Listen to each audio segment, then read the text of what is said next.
26ৰ বিধানসভা নিৰ্বাচনলৈ কংগ্ৰেছৰ প্ৰথমখন প্ৰাৰ্থীৰ তালিকা ঘোষণা কৰা হৈছে আৰু আজি ৰাজ্যৰ 42টা সমষ্টিত প্ৰাৰ্থীৰ তালিকা ঘোষণা কৰা হৈছে। ইয়াৰ ভিতৰত যোৰহাট জিলাৰ দুটাকৈ সমষ্টিৰ প্ৰাৰ্থিত্বৰ নাম চূড়ান্ত কৰা হৈছে। ইয়াৰে যোৰহাট বিধানসভা সমষ্টিত সভাপতি গৌৰৱ গগৈয়ে প্ৰাৰ্থিত্ব প্ৰদান কৰিব আৰু তিয়ক বিধানসভা সমষ্টিত পল্লৱী শইকীয়া গগৈক প্ৰাৰ্থিত্ব প্ৰদান কৰা হৈছে। বৰ্তমান মোৰ লগত পল্লৱী শইকীয়া গগৈ আছে, মই কিছু কথা পাতিম। প্ৰথমে অভিনন্দন। বহুত বহুত ধন্যবাদ। মোৰ ফালৰ পৰাও মই অসম প্ৰদেশ কংগ্ৰেছ কমিটিৰ সভাপতিৰ লগতে বিৰোধী দলৰ সভাপতিকে প্ৰমুখ্য কৰি আমাৰ AICCৰ সমূহ বিষয়ববীয়া কৰ্মকৰ্তা সকলোকে মই চিৰকৃতজ্ঞ।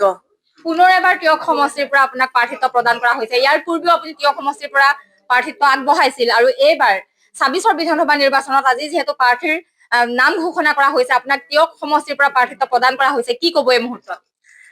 এই মুহূৰ্তত অকমান আৱেগিকো হৈ আছো।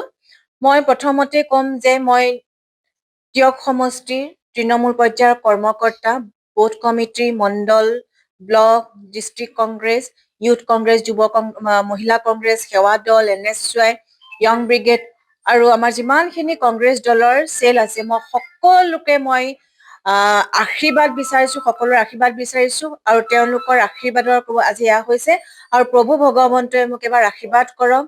তেখেতসকলৰ সকলোৰে মই আশীৰ্বাদ আৰু শক্তি বিচাৰিছো, ভগৱানৰ শক্তি সান্নিধ্যৰ আশীৰ্বাদ, ৰাইজৰ সঁহাৰি বিচাৰিছো। মই এগৰাকী যিহেতু মহিলা হয় আৰু মহিলা হিচাপে কিমান কঠিন আগবাঢ়ি যোৱাটো, মই সেইকাৰণে এগৰাকী মহিলা হৈ মই সকলোৰে আশীৰ্বাদ বিচাৰিছো।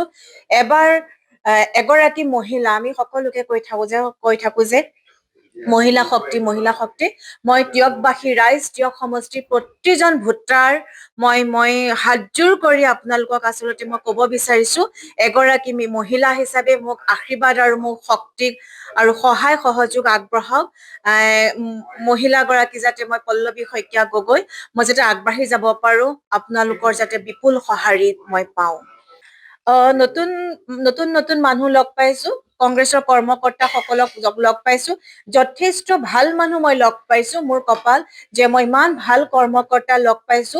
মোৰ আগৰ যেন মই পুৰণা তিয়কৰ যিখিনি মানুহ একে কৰ্মকৰ্তা, মই ইয়াতো এই কৰ্মকৰ্তাখিনি যথেষ্ট ভাল পাইছো।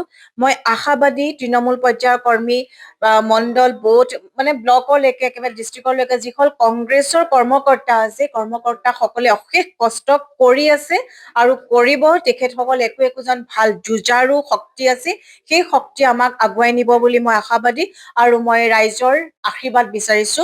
আটাইতকৈ ভাল লগা কথাটো হৈছে যে গৌৰৱ গগৈ ডাঙৰীয়াই যোৰহাট সমষ্টিৰ টিকট প্ৰদান কৰিছে। গৌৰৱ গগৈ ডাঙৰীয়া, সেই গৌৰৱ গগৈ ডাঙৰীয়া হৈছে আমাৰ এক শক্তি।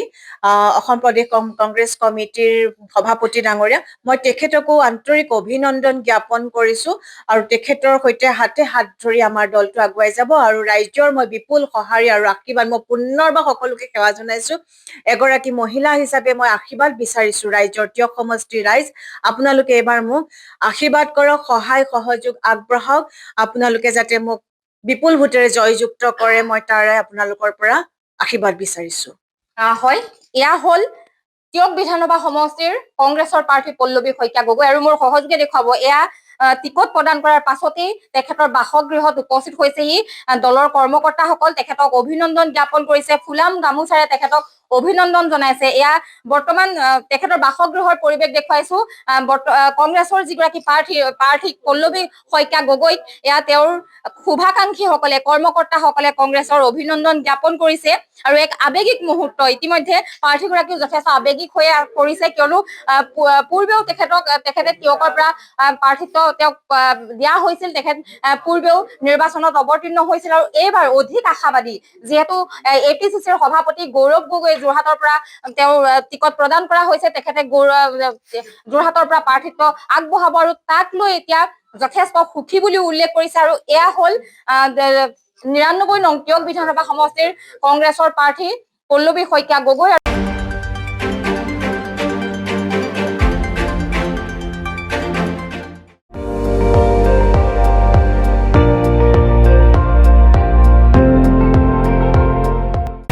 আপুনি চাই আছে ND24, সৰ্বশ্ৰেষ্ঠ নহয় সৰ্বোত্তমৰ দৌৰত।